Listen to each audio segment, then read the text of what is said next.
Let's move on to Rahu Dasha.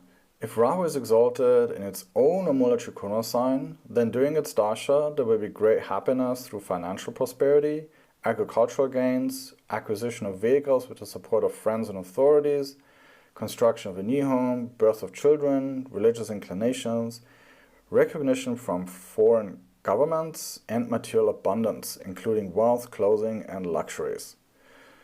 If Rahu is conjunct or aspected by benefic planets placed in a benefic sign and positioned in the 1st, 4th, 7th, 10th, 11th, or 3rd house, then during its Dasha there will be all kinds of comforts due to government favor, financial gains through foreign connections, and overall happiness in domestic life. So in essence, what we can see here is that if Rahu is in great dignity, if it is conjunct or aspected by benefics or placed in an auspicious house, then it will give positive effects during its Dasha. If it's placed in the 10th house, then it will give a strong career rise and career success. In the 7th house, then the success and happiness will come through marriage or a business partnership. In the 4th house, the fulfillment will come through a happy domestic life or even real estate. So again, the specific effects depend on the houses that Rahu is involved in. However, this is still Rahu Dasha. Rahu is Ashubha, an inauspicious planet, and it is also the planet of illusion, right? Even if Rahu gives positive results, they never come in a straightforward manner. Rahu always creates an illusion, and so its Dasha can give a sense of luck and abundance, but that may or may not last. So you always got to consider both the good and bad influences to Rahu to get a complete picture, right? And if Rahu is leaning towards more the negative side, then likely what you thought is great will turn out to be untrue and might not last beyond Rahu Dasha. Parashara now gives the negative effects of Rahu Dasha. If Rahu is placed in the 8th or 12th house, then during its Dasha there will be various difficulties and distress. If Rahu is associated with a malefic planet, a Maraka planet, or is debilitated, then during its Dasha there will be loss of status, destruction of one's home, mental anguish, trouble for one's spouse and children, and hardships related to food and sustenance. So here, Parashara basically just gives the opposite factors for Rahu that result in inauspicious effects during Rahu Dasha, right? When Rahu is in bad dignity, when it is influenced by malefic planets, and when it is situated in a malefic house, then it produces all these negative effects. And particularly when placed in the 8th and 12th house, they are very inauspicious for Rahu. Interestingly enough, Parashara does not mention the 6th house here. And the reason is that Rahu in the 8th house is a very difficult position because it rules those sudden crisis moments, and combined with Rahu, that can cause serious difficulties in life, right? Rahu in the 8th house can cause sudden financial losses, sudden health issues. A person might even get involved in a scandal or have some other type of life-threatening situation. Now, Rahu connected to the 12th house of loss can also be very difficult because this can lead to sudden loss of money or financial investments. There can be hidden enemies that can cause a lot of problems, and also just unexpectedly something can end. Now, the 8th house, on the other hand, is associated with work, health, and routine, and so it's a difficult house, but not necessarily as unlucky and as unfortunate as the 8th and 12th house, right? The 6th house is also an upachaya, or house of growth, and it gets better over time. There can be a struggle in the beginning, but then over time the 6th house actually allows us to develop the strength, to overcome the struggles, the health issues, enemies, and so on. And so even though the 6th house is associated with effort and struggle because it does eventually improve. Parashara considers it only, it considers it more neutral with regards to Rahu. And then Parashara also says if Rahu is associated, of course, with a malefic planet, that will cause negative effects, and a Maraka planet as well. So Marakas are the lord of the 2nd and 7th house, and they typically cause health issues and setbacks in career. And then, of course, also, if Rahu is here, if Rahu is debilitated, that will also bring out the worst effects in Rahu Dasha.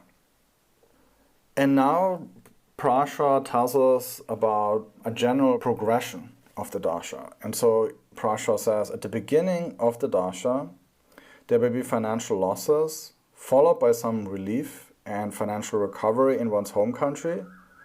But the final phase of the Dasha may bring anxieties and distress. And so Parashara uses the concept of beginning, middle, and end of a Dasha to describe its effects. Right? Every Dasha has 9 Antardashas, and those 9 Antardashas can be divided into 3 groups. The beginning 3 Antardashas, the middle 3 Antardashas, and the last 3 Antardashas. And so here he says the beginning of the Dasha causes financial losses, followed by relief and financial recovery, which is the middle part. But then the final phase of the Dasha can bring anxieties and distress. So let's try and understand this a bit more, because this is actually quite crucial to understand how Rahu Dasha unfolds. So in the beginning of the Dasha, Rahu is a highly disruptive force, and it shakes our foundations by bringing a series of unsettling events, and thereby disrupts what we thought was stable in our life, right? And he does that because Rahu is our unconscious mind, and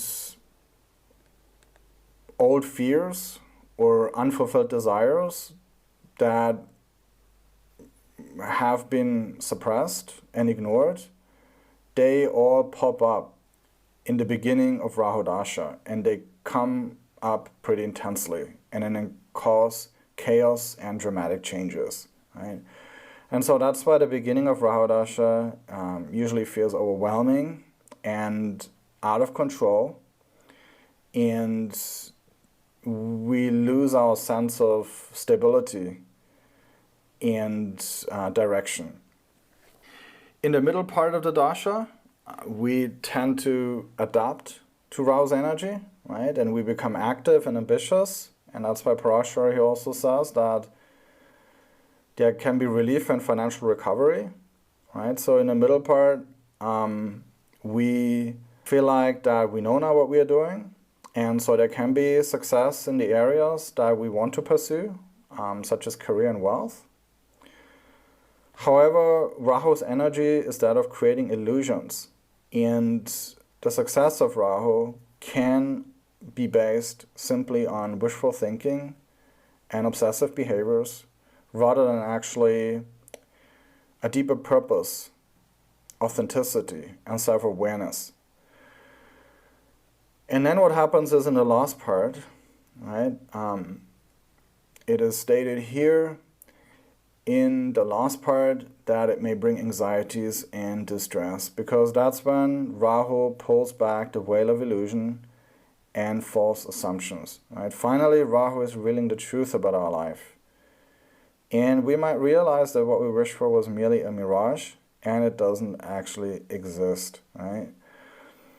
And at this point, we have 2 options, right? We can accept the reality of our world, with all its limitations, or we can reject it and continue looking for what we consider the ideal and perfect situation. And so the last part, therefore, can bring a lot of mental anxiety and emotional distress, right? When the world that we have invested all our hopes and energy in collapses right in front of our eyes.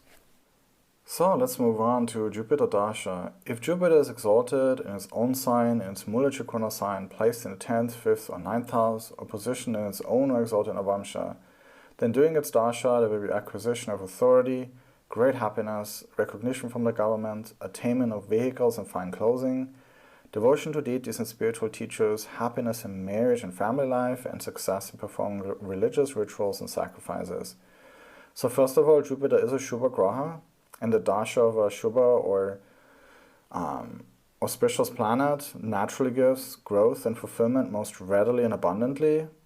Of course, the dasha of an Ashubha planet can also give success and fulfillment, but that usually comes after going through some hardships and struggles. And so the Shubha planet gives right away what we need in its dasha, right? There's no need to struggle for many years and make many sacrifices. And that's why the Mahadashas of Shubha planets, they tend to be the best and most enjoyable times in our life.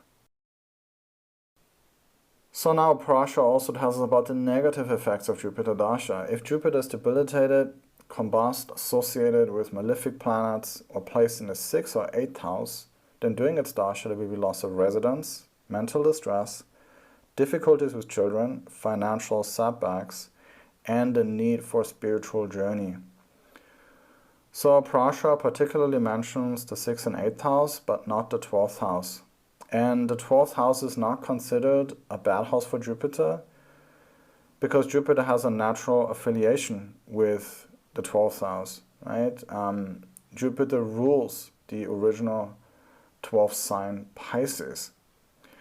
And so when it is in the 12th house, then it can neutralize the 12th house negative effects, right? The 12th house rules financial losses, and Jupiter here can turn the money that is lost into giving charity for a good cause, right?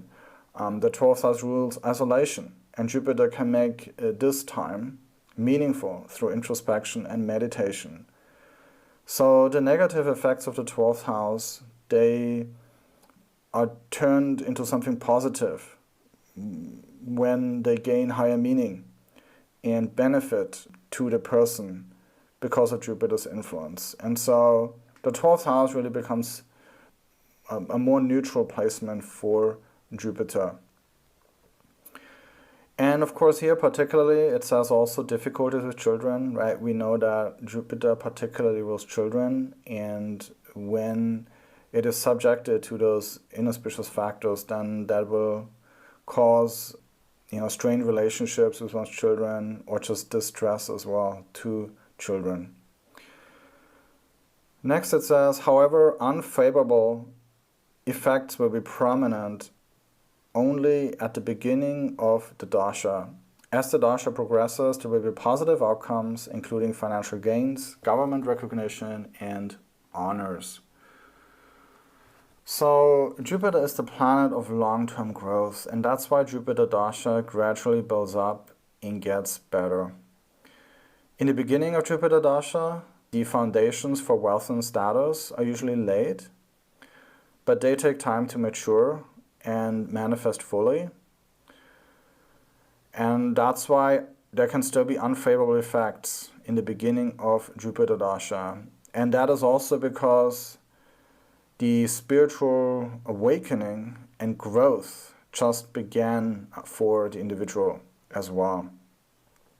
By the middle of the Dasha, Jupiter's expansive nature becomes more prominent. That will lead to recognition, wealth, and social success. And then when it leads to the last phase of Jupiter Dasha, the material success becomes solidified. And for many, this is also a period of spiritual realization and the fruition of what they learned and the lessons that they have passed.